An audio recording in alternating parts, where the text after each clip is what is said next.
चलिए, प्रकाशदीवान.in के श्री प्रकाश दीवान भी अब आपको स्क्रीन पे नजर आएंगे। प्रकाश सर, मैंने टीज कर दिया था गोवा से जुड़ेंगे। गोवा में हो कहीं और हो आप? जी जी जी, बिल्कुल बिल्कुल।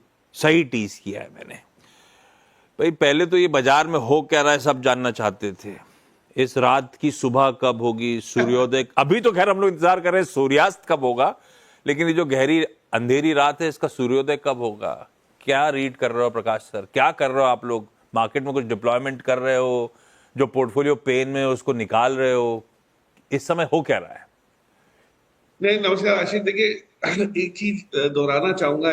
इस समय पे किसी को ज्ञान सुनने के मतलब कोई चेष्टा होती नहीं है, बट मैं सिर्फ एक चीज दोहरा रहा हूँ, कोई नया ज्ञान नहीं दे रहा कि 6 महीने 12 महीने पहले जो रेगुलेटर्स ने, एक्सचेंजेस ने, सभी ने जो एक एक मुहिम शुरू की थी ये बोलने की कि भाई स्मॉल कैप मिड कैप में एसएमई स्टॉक्स में थोड़ी सी फ्रॉथ है, संभल के करिए, समझ के करिए, तब उसको नकारा गया या उसको इग्नोर किया गया ये सोच के कि भाई ये तो बोलते रहते हैं लेकिन हमको पता है हम क्या कर रहे हैं, मार्केट मोमेंटम में है, रह ना जाए, फोमो है, काम करते रहो।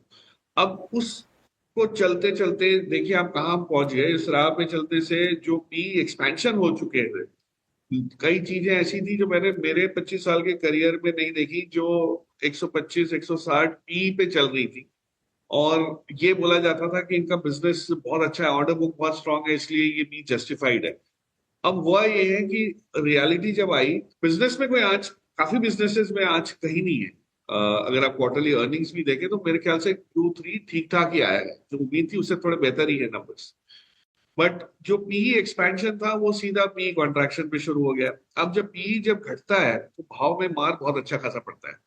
हुआ ये कि 100 रुपए की चीज आज 60 रुपए हो गई बड़ी आसानी से, क्योंकि 100 रुपए पे महंगी थी, 60 पे भी महंगी है, सस्ती है, ये अनुमान लगाना थोड़ा सा मुश्किल हो रहा है लोगों को। लेकिन याद रहिए रखिए कि 60 रुपए से 100 जाने के लिए अब आपको 50-55% की बढ़त हासिल करनी पड़ेगी। विच मीन्स कि आपका जो स्टॉक आपके पास है जो आज 40% नीचे है, उसकी क्षमता होनी चाहिए इस टाइप की 50% ग्रोथ की अगले 2 3 4 साल में, तब जाके वो भाव रैशनलाइज होगा। जवाब ये है कि कई स्टॉक शायद वो 50% ग्रोथ भी ना कर पाए और आपकी पेशेंस खत्म हो जाए। तो अब ऐसी चीजें जब हो रही है तो आपको स्टॉक स्पेसिफिक एक एक स्टॉक को इवेल्युएट करके चुन चुन के समझ के देखना पड़ेगा कि करना है। तो हम तो यही कर रहे हैं।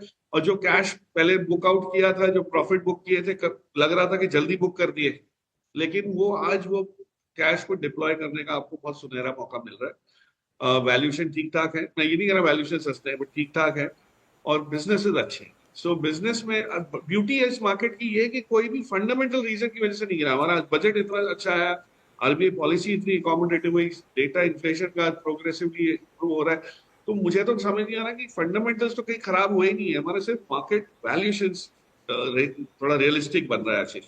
तो हम तो यही कर रहे हैं, जहां जहां ये मौके मिल रहे, कॉम्बिनेशन हो कि realistic valuation and progressive better business growth, उसमें लॉक करो।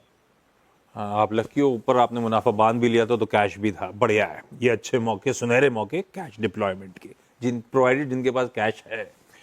अच्छा, आपने कहा एक एक स्टॉक को छानना चाहिए, टटोलना चाहिए, तो आइडिया बेसिकली आपको रिक्वेस्ट करके बुलाने का यही था। 2 एक्सीडेंट्स हो गए जाते जाते रिजल्ट सीजन में, अच्छी खासी जानी मानी कंपनीज। पहले दीपक नाइट्राइट स्क्रीन पर लिख रही है डायरेक्टर साहब, 5% आय गिरी एक्सपेक्टेशन से दबाव, इबीटा 45% गिर गया, जबकि स्ट्रीट फ्लैट से 20% तक दबाव मान के चल रही थी। मार्जिन कोलैप्स कर गया, 15 वाले 18% पे आ गए, सब बोल रहे थे 15 वाले चस के तस ही रहेंगे या 15 के 12 13 14 इस तरह की एक्सपेक्टेशन थी। हर पैमाने पे नंबर्स कमजोर, और दिक्कत ये कि एडवांस इंटरमीडिएट्स हो, फिनोलिक्स हो, दोनों में दबाव, खासतौर पे एडवांस इंटरमीडिएट्स के मार्जिन बहुत तगड़ा प्रेशर झेलते हुए। दीपक, अब ये दीपक नाइट्राइट जो इस तरह का दबाव दिखा रहा है, कमा के बहुत दिया है, बिजनेस अच्छा था, सिक्लिकल से ज्यादा लगता है, कैसा लग रहा है दीपक नाइट्राइट सर? गिरावट में इसमें पैसा डाल रहे हो या नहीं डालना है? क्या व्यू बन रहा है नतीजों के बाद आपका?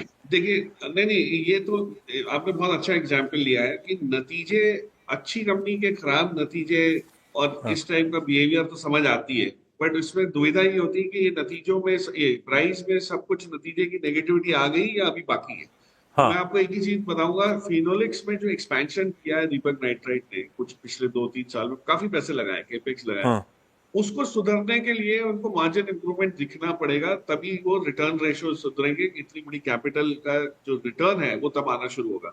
जो एडवांस इंटरमीडिएट्स का वीकनेस का सवाल है वो दिखा रहा है कि प्राइसिंग पावर अभी भी नहीं है। तो हाँ मार्केट में ग्लोबली प्राइसिंग पावर नहीं है, इसलिए नहीं है कि टैरिफ को चलते हुए कोई ना ऑर्डर दे रहा है ना कोई ऑर्डर कोई एग्जीक्यूट कर रहा है। सभी वेट कर रहे हैं कि होगा कि आपको अप्रैल तक टल गई बात तो आप देखिए ये माहौल थोड़ा सा और अनसर्टिनिटी का स्ट्रेच हो गया 2 महीने। तो जब तक ये इम्प्रूव नहीं होता तब तक स्टॉक पॉजिटिवली रिएक्ट करना थोड़ा सा मुश्किल है, जिसको हम अंग्रेजी में कंसोलिडेशन कहते हैं, टाइम करेक्शन कहते हैं, साइडवेज मूवमेंट कहते हैं, ये सब चीजें होने लगी। बट यस, बिजनेस अच्छा है, कंपनी बहुत अच्छी है। फिलहाल इस क्वार्टर का बिजनेस थोड़ा सा वीक है, उस वजह से ये रिएक्शन आपको दिख रहा है, क्योंकि वैल्यूएशन तो था ही। अभी तो दूर रहूं ना, सॉरी, अभी तो दूर रहूं इससे। नहीं अभी देखिए इसमें अभी अभी नीचे आ गया, लेकिन वैल्यूएशन बिजनेस आगे कैसा इंप्रूव होता है वो समझने के बाद आपको वैल्यूएशन बात देखना पड़ेगा कैसा है, वो थोड़ा सा क्योंकि मैं अभी समय है उसमें, अभी अभी समय खरीदने की देर, जल्दबाजी ना करें। हाँ, और मैनेजमेंट खुद भी कह रहा है ये पहली बार हो रहा है कि दोनों बिजनेस सेगमेंट्स में हम शॉर्ट टर्म चैलेंजेस झेल रहे हैं, तो नियर टर्म पेन है।